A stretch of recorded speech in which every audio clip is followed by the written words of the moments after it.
What happened?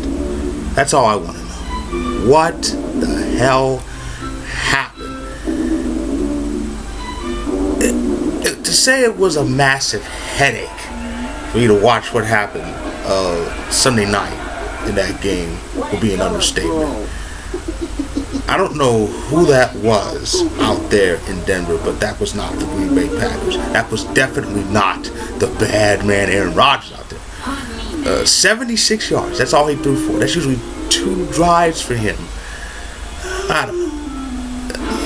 It's terrible. It was awful.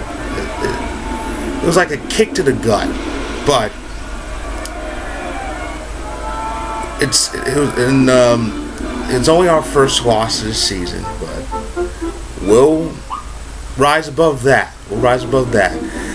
The pressure's off because there's no talk about perfection. Of course, I could care less about that. Just win the whole thing. And we were 10-6 in 2010 when we won the Super Bowls and didn't get a home playoff game.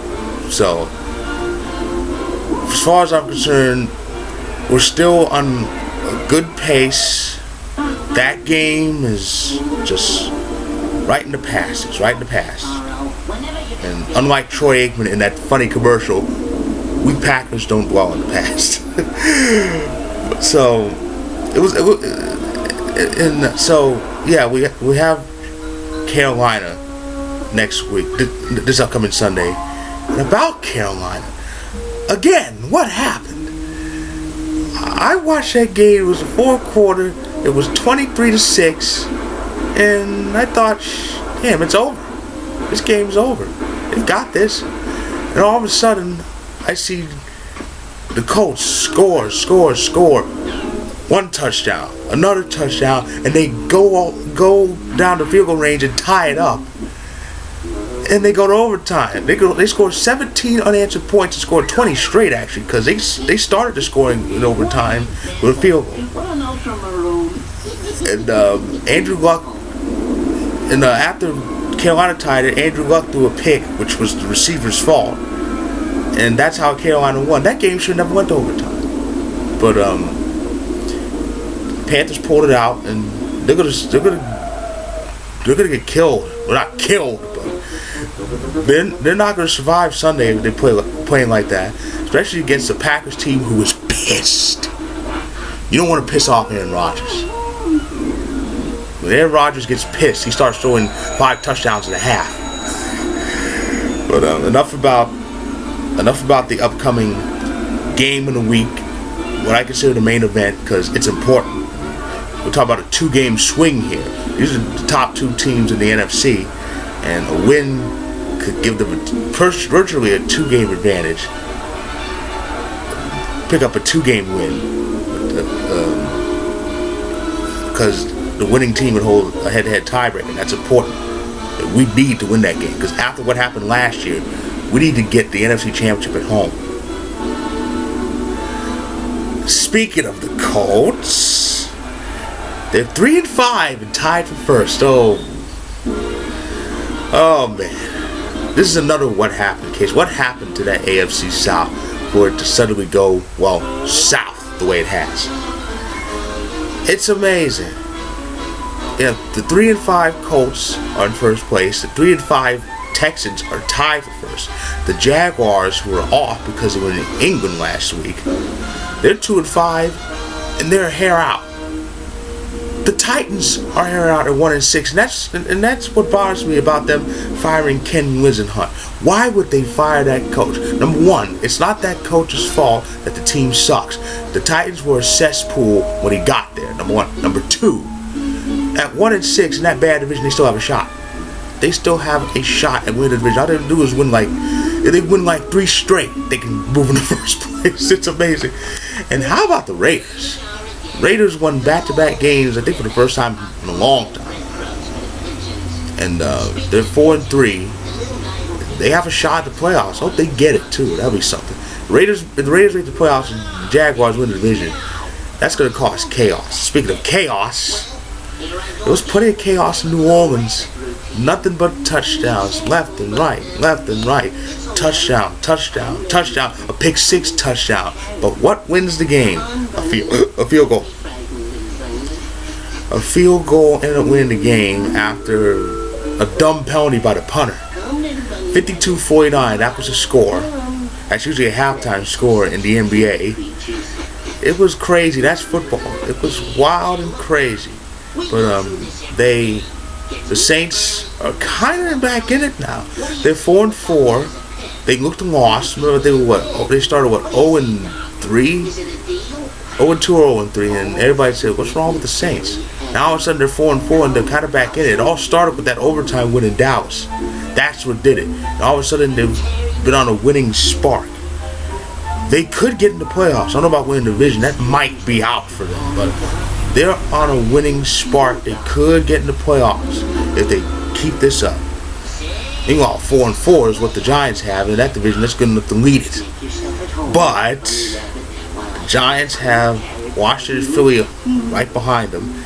Even the Dallas Cowboys, who have lost 5 straight, have a shot. I mean, the NFC East is still wide open. Some Cowboys fans think it's not, but it is. And the Niners, oh Lord, the Niners have become a huge train wreck, a bigger train wreck than Washington. And the news broke this week that they benched Colin Kaepernick in favor of Blaine Gabbert. Yes, Blaine Gabbert, that guy who's in Jacksonville doing, well, absolutely nothing. Just getting a free paycheck. It's amazing. That team really has gone south. That team won 5 Super Bowls, and all of a sudden it's become one of the dumbest teams in the league. Bad ownership. They were determined to get Harbaugh fired no matter what, and they fired him. And if I'm Jim Harbaugh, I'm sitting in my home in my $8 khakis, laughing my ass off right now. I'm serious. The one thing they fired, you know what's bad for Colin Kaepernick and them when they can't beat the Packers. When they lost to the Packers, that's when people should have said something serious about the Niners, because Kaepernick knows how to beat the Packers. Matter of fact, it was under Harbaugh that they beat us. As soon as he was gone, they couldn't score on us. That's the problem right there.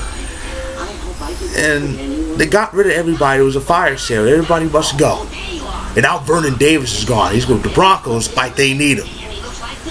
So it's a bit of craziness in the Bay Area. Something's weird when the Raiders are the good team in the Bay Area. That's saying something. Speed of turmoil. There's a lot of turmoil in Pittsburgh. The poor Steelers. They somehow lost to Cincy, and they also lost to Le'Veon Bell, and it's bad. He's out for the year. So I don't know what to say regarding Pittsburgh. I kind of had them winning the AFC, but I don't know now. I mean, their one chance to make a dent in the AFC North was Sunday, and even with Ben back, they couldn't get it done. So they're 4-4 behind the 7-0 Bengals. They lost that game, so they're not going to win any tiebreakers unless the divisional record comes into play should they win the second game. But I don't like it. It's not looking good. It's not looking good for the Steelers. And like I said, Week 9 begins. Week 9 begins tomorrow night, the Battle of Ohio, which is always good, no matter how good, not how bad one, the other, or both teams are. Cincy and the Browns kicking off the week. And of course, Green Bay and Carolina, that's the big game on Fox on Sunday.